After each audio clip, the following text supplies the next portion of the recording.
When one sees the way that the Trump administration has dealt with the Iranians while in the middle of negotiation, it really sends one story even to the most trusting, that the United States of America under the Trump administration cannot be trusted.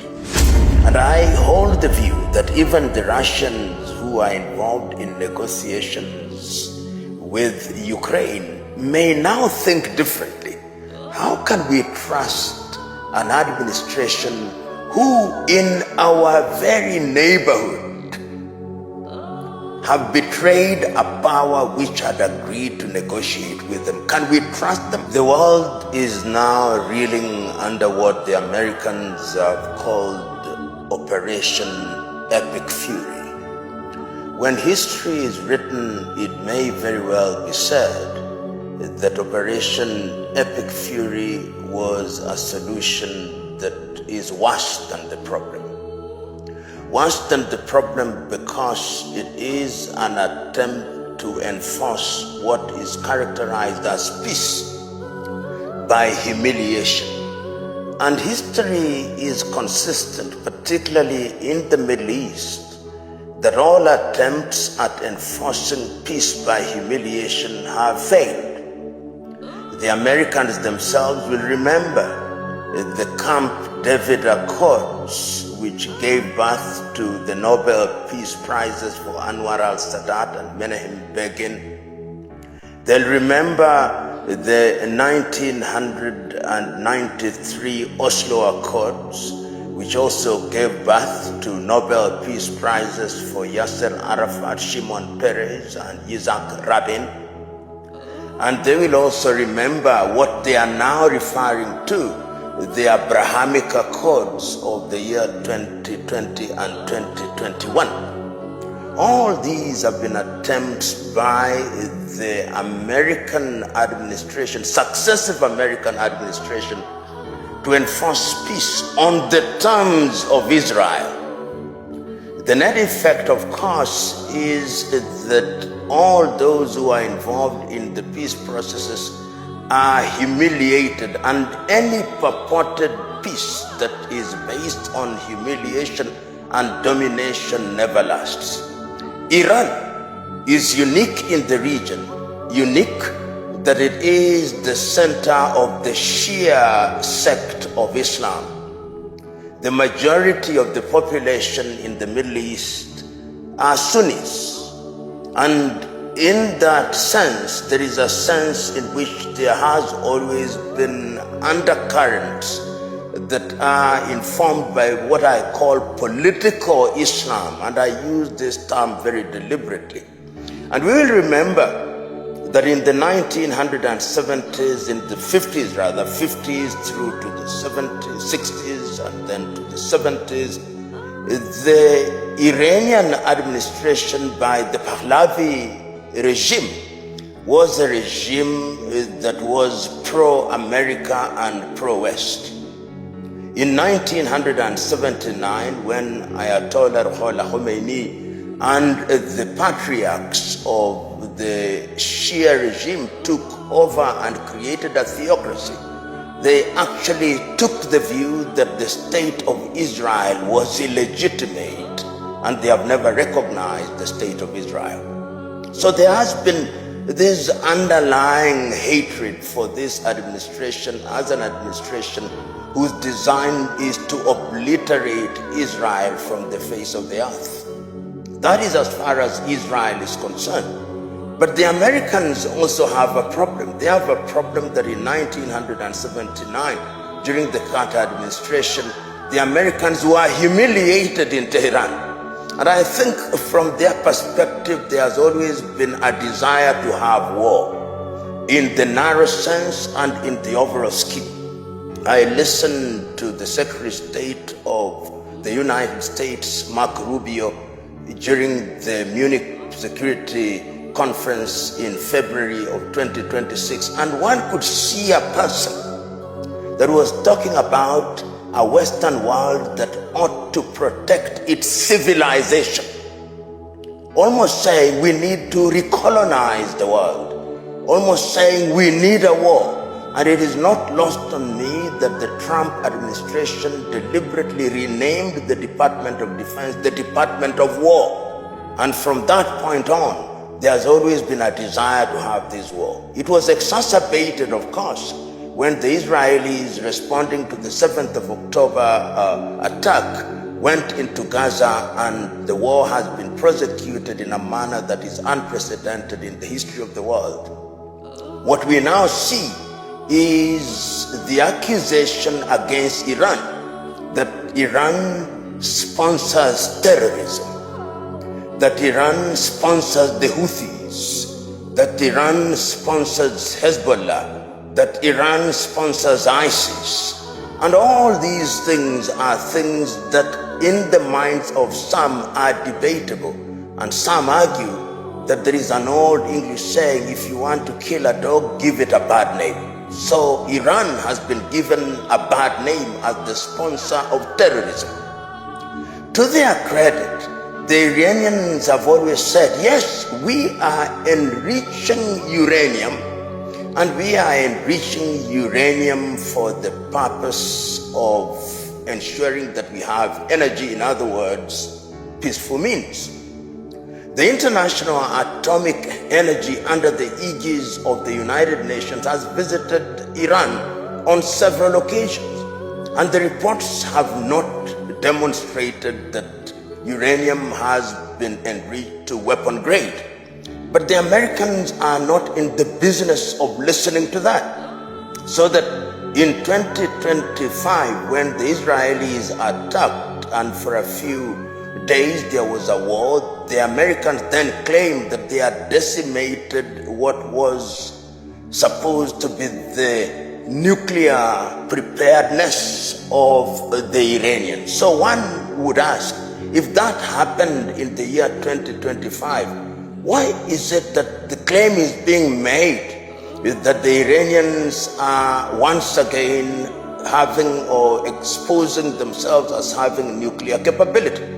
But the story has now changed. The story from the Israeli perspective is that if you want permanent peace, then you've got to decimate Iran. You've got to decimate their capacity to produce ballistic missiles, their capacity to produce drones. The Americans are saying we've got to decimate their capacity to produce nuclear device, and also capacity to deploy and of course produce ballistic missiles and drones. The story has now converged from the Israelis and the Americans. And one can see that when there was an attempt to prosecute war in the year 2025, it was halted very quickly, and the Americans then said, let us begin to negotiate. But it's now clear it was not negotiation in good faith from the side of the Americans. And this must be stated quite categorically. In moments such as this, to be neutral is to be untruthful. Because during the period that they purported to enter into negotiation, what the Americans were doing was to move their military arsenal to the Mediterranean Sea and to the Gulf. And once they were ready, once Abraham Lincoln was ready, once Gerald Ford was ready, without any warning and in the middle of negotiation, you could see the rhetoric. And the rhetoric from the President of the United States was consistent. That in the middle of negotiation, the rhetoric was vitriolic. The rules of negotiation are clear. When you are negotiating in good faith, it is done in silence. It is done in a respectful manner. You don't engage in saber rattling. But saber rattling was the modus operandi of the Americans. And once they felt that they were ready, then of course they launched the attack, which had been planned for a long time, because the CIA are now saying that we'd been following the Iranian leader Khamenei for a long time, And we knew where he was, and we supplied this information to the Israelis, and that is why he was eliminated in the manner that he was. And of course, his other aides were eliminated because, in my view, it was assumed that when you hit the head, then everything will disintegrate.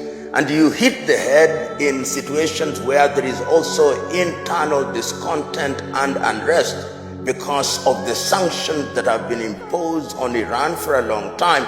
The economy is on its knees. The currency is on its knees. The people are dissatisfied.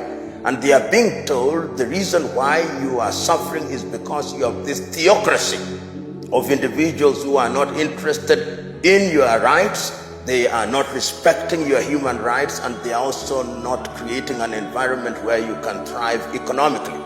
The assumption, in my view, therefore, and this is debatable, was that if you eliminate the supreme leader Khamenei, then Iran would disintegrate. But history of Iran since 1979 has also been consistent. The administration and the regime is so organized that when you eliminate one, there is a process that produces another. And their conviction to their cause is something that ought not to be underrated. And if you listen to the interviews in the streets of Tehran, a few individuals who are anti-regime are now pro-regime, because you are now humiliating the Iranians as a people. And when you are humiliating a people, then they deal with their internal issues first. The Americans are saying, of course, and Benjamin Netanyahu and President Trump has been consistent in saying, this is going to be a short war. But let us define short. It may be short in the sense that within a few weeks, the combatants, particularly the Americans and the Israelis, when they think that they have decimated the Iranians, and now they have expanded to Lebanon, they may very well expand to Yemen and other areas, and then they will sue for peace and get what they want: humiliation of Iran and having them effectively surrender. The Iranians warned in advance that if you attack us, this is going to be a regional war. And there are many people who are analyzing differently. The Iranians, of course, then said, we are going to hit all your bases, whether they are in Bahrain, in Kuwait, Oman, or Qatar. We are going to hit them. And they have, with the consequence that the value chain or the supply chain in the world has now been disrupted in a manner that was not anticipated. And I've listened to the arguments by the countries that have been hit at the UN General Security Council, saying that this is indiscriminate. But one can debate.